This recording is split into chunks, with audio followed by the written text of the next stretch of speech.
Este produto deve se encaixar na mão, ser pressionado, deslizar, riscar a roldana, criar faísca, ter um leve giro em um eixo e acionar o gás.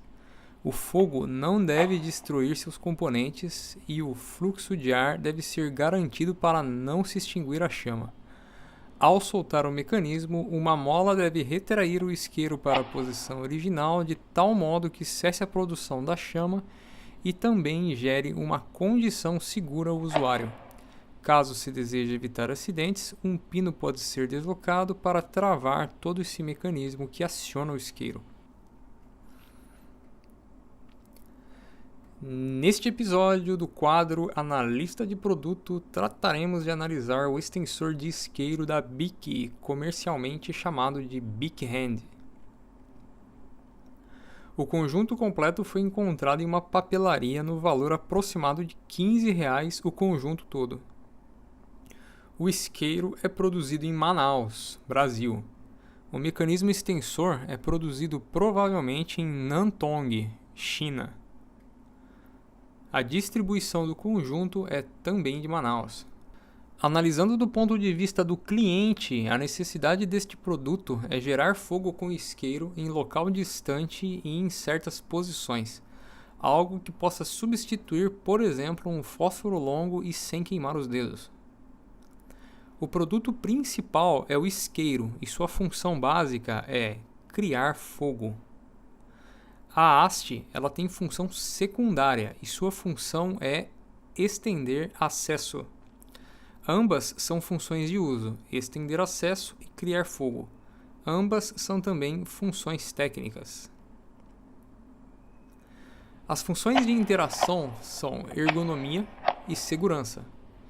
Há um encaixe para a mão no cabo e também um sistema de trava, caso se deseje travar o mecanismo. É muito possível que haja testes de homologação da Bic sobre materiais para que nada derreta ou gere gases tóxicos, mesmo com longa exposição da chama. O isqueiro, quando acaba, pode ser substituído por outro da mesma dimensão. Na embalagem, vem dito que aguenta até 3.000 usos. Vamos analisar agora do ponto de vista da engenharia. Utilizando uma balança doméstica, vemos que a massa do conjunto é de aproximadamente 65 gramas. Ao desmontá-lo, vemos que todo o conjunto é composto de 8 partes. Um extensor com cabo anatômico, uma base para encaixe do isqueiro, uma mola de tração, uma ponteira de aço pintado em preto, uma pastilha de contato com a roldana, uma trava de segurança, 2 parafusos Phillips rosca soberba e um isqueiro. O isqueiro será tratado como componente e mereceria uma análise à parte, devido à sua complexidade. O conjunto anatômico é composto de cabo e a base do isqueiro que desliza na cavidade. Temos um gripping de pega no cabo e outro no suporte do isqueiro para o polegar acionar o deslizamento. Há na lateral um sistema de trava que impede o deslizamento quando ativado. A trava é encaixada sob pressão. A haste é de termoplástico injetado e sua massa está próxima dos 29 gramas. Sua espessura parece constante em 1,5 mm. Não parece ser de material reciclado, porém de material virgem. A mola de tração e o pino de travamento não arrisquei desmontar. A mola, pois está bloqueada por um travamento, e o pino, pois está sob pressão. O acabamento superficial é fosco. Provavelmente as cavidades dos moldes foram jateadas com areia. Esse plástico ele é facilmente marcado com contato com aço. Não encontrei nenhum sinal de chupagem, o que é sinal de um produto bem elaborado para ter boa aparência. Considerando o suporte de isqueiro que é feito só de termoplástico, temos que ele é mais denso que a água e afunda lentamente, podendo ser próximo da densidade de 1 grama por centímetro cúbico, tal como é o poliestireno, que tem 1,05.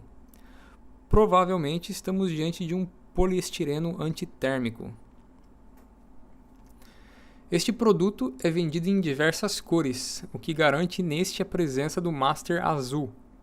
A quantidade de master e a tonalidade já é um segredo da identidade da marca. A análise de sua queima não é conclusiva, pois a amostra que eu tinha era pouca, apenas algumas fagulhas de plástico que saiu da região do parafuso. E não tenho aparelhos adequados para mensuração. A sua chama parece amarela e não dura, como é de se esperar. Por cheiro, não pude fazer análise, mas quem é mais experiente sabe o cheiro que cada termoplástico possui.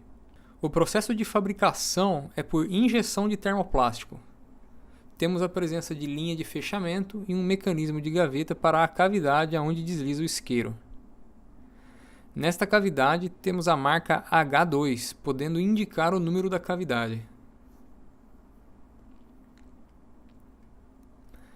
Pela dimensão do produto, podemos imaginar um molde com 8 cavidades, balanceadas conforme é permitido pela simetria do objeto.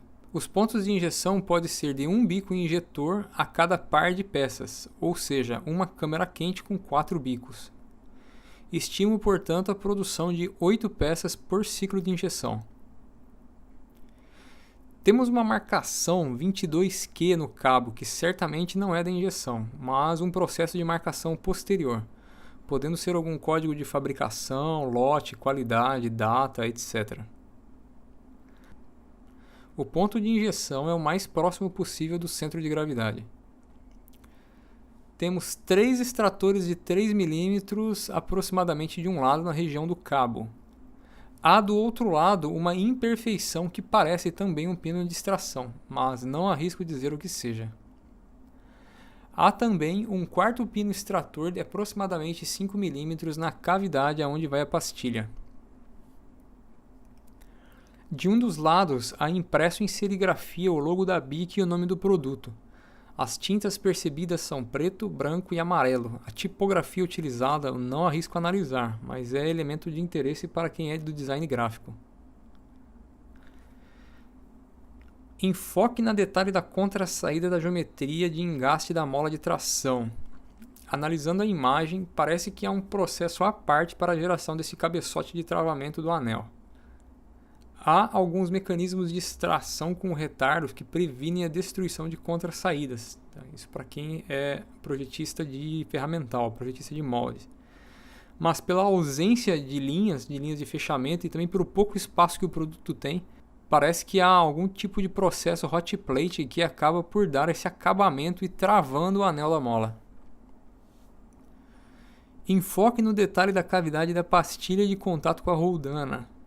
Como é possível de se observar, temos essa janela que permite ver a pastilha encaixada. Ela é necessária por causa do processo. É possível que esse ponto seja de controle, pois certamente é um ponto de rebarba e se tiver com rebarba a pastilha não encaixa. Qualquer variação entre gaveta e o macho deve acabar vedando a entrada. É possível de se imaginar algum operador analisando e removendo o rebarbo com estilete, o que é bem comum nos processos de injeção. Talvez o mesmo ocorra com o pino de travamento.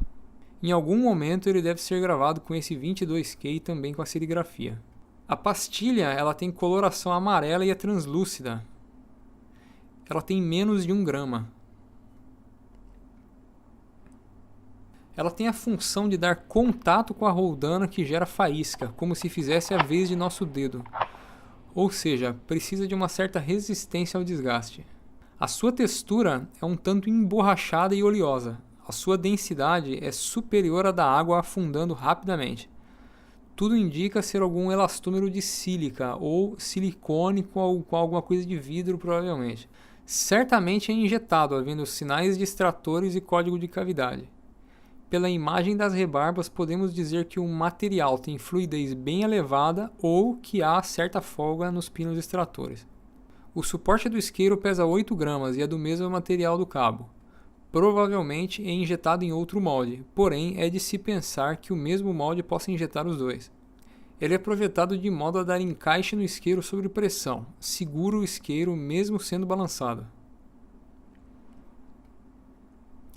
Na parte de trás possui um gripping para o polegar. Possui um gancho para a mola de tração. Sua ponta possui um corte que auxilia no deslocamento entre a faísca e o acionamento do gás. e à sua lateral há uma geometria assimétrica que faz o top do sistema de travamento quando o pino é acionado. Quando montado, ele dá um curso de 10 mm do cabo.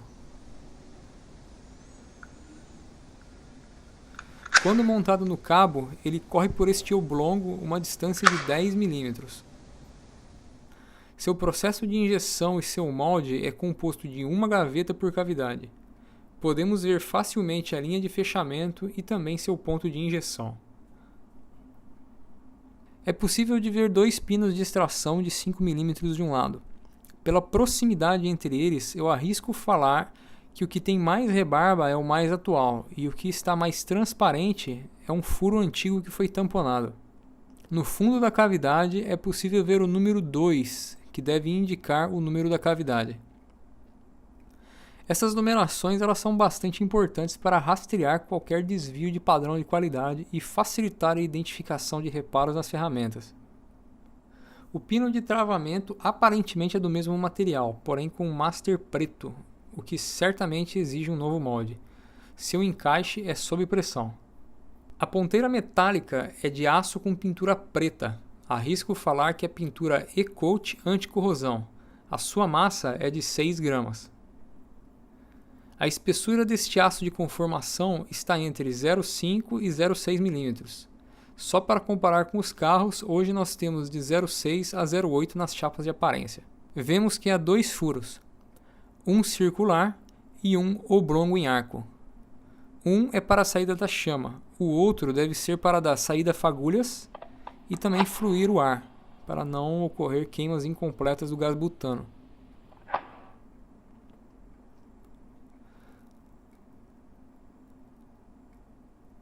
Também há 2 furos laterais para a montagem dos parafusos Phillips. Seu processo de estampagem eu estimo ser em 5 etapas: blank, repuxo profundo, corte dos furos da chama, corte dos furos laterais de fixação e arrematamento das arestas para remover qualquer rebarba cortante.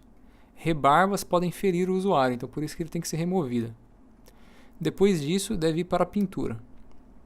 O tipo de ferramenta utilizada é difícil de imaginar, mas acredito que eles utilizem uma ferramenta contínua, pois deve ser mais prático e mais barato, né? Produz com muito mais velocidade. Os 2 parafusos são tipo Phillips, de cabeça escariada, com rosca soberba direita, autoatarrachante M2x5, passo de 1 mm. Pela cor preta, arrisco também dizer que tem tratamento E-Coat. A mola de tração cilíndrica tem a função de fazer retornar o isqueiro utilizando a deformação elástica do aço, ou a também conhecida lei de Hooke. Seu arame é de 0,6 de milímetro. Seu diâmetro é de 4 mm. Seu comprimento é de 50 mm. O material parece algum aço inoxidável. O dimensionamento desta mola está calculado para manter as partes em posição. Sem a mola, o conjunto do isqueiro fica solto na cavidade, mas com a mola tudo fica mais estável. A função principal da mola é desacionar o isqueiro, isto é, a mola deve acumular energia no trabalho produzido no deslocamento de 10 mm no curso, que aciona o isqueiro. A energia elástica acumulada nesse deslocamento fará que a massa agregada acelere no recuo, cortando a chama e também não danificando nenhum componente. Neste ponto, com certeza há um equilíbrio alcançado pelos engenheiros da BIC, onde as geometrias atendem à perfeita interação entre todas as solicitações funcionais de todas as partes. Aqui também se atende o esperado pelo cliente. O fogo será cortado de modo eficaz, o isqueiro não é duro demais e nem vai ricochetear na hora do retorno. Todas essas coisas provavelmente são previstas em algum documento do tipo FEMEA ou um documento de análise de módulo de falha. Este tipo de componente, assim como os 2 parafusos, tendem a ser componentes de prateleira, sendo pouco provável que a BIC os fabrique. Bem, no total, considerando então a produção chinesa do BIC Hand, nós temos um molde de injeção para a haste, um molde para o suporte do isqueiro, um molde para a pastilha, um molde para a trava de segurança, uma ferramenta contínua de estampagem para a ponteira de aço, com blank, repuxo, corte e acabamento, talvez uma ferramenta extra para os furos laterais, processo de pintura talvez feito em outro fornecedor, pois é um serviço bem específico, e também nós vamos ter a aquisição externa de 2 parafusos pintados autoatorrachante M2x5 e uma mola de tração de 4 mm por 50 com arame de 0,6 de milímetro. E depois nós também teremos o processo de pintura em serigrafia, ou silkscreen. Para a montagem, eu presumo uma estação para encaixe da mola com uma máquina tipo hot plate para travar derretendo o cabeçote, uma estação para encaixe de pastilha e travas de segurança, uma estação para fixação da ponteira de aço e seu parafusamento, uma estação para encaixe do suporte do isqueiro e acoplamento da mola, alguns testes de mecanismos e em algum momento do processo deve ter, como mencionado, a serigrafia. Este conjunto, ao que tudo indica, é encaminhado para Manaus, da China para Manaus, aonde há a fábrica de isqueiros, e talvez da China deve ir também para outros lugares do mundo. E em Manaus você vai ter o acoplamento do isqueiro na haste plástica, e em Manaus também deve ter o processo de embalagem. Aí o resto já passa a ser uma temática de logística e vendas, se bem que embalagens e outras coisas eu poderia analisar tal como um produto. Bem, por aqui eu finalizo este episódio do quadro Analista de Produto, aqui do canal do Projetista Industrial. Espero que vocês tenham gostado desta análise, espero que tenha agregado valor à profissão. Desejo então bons estudos a todos, bom serviço a todos. Me despeço por aqui, até a próxima, se Deus quiser, e tchau, tchau.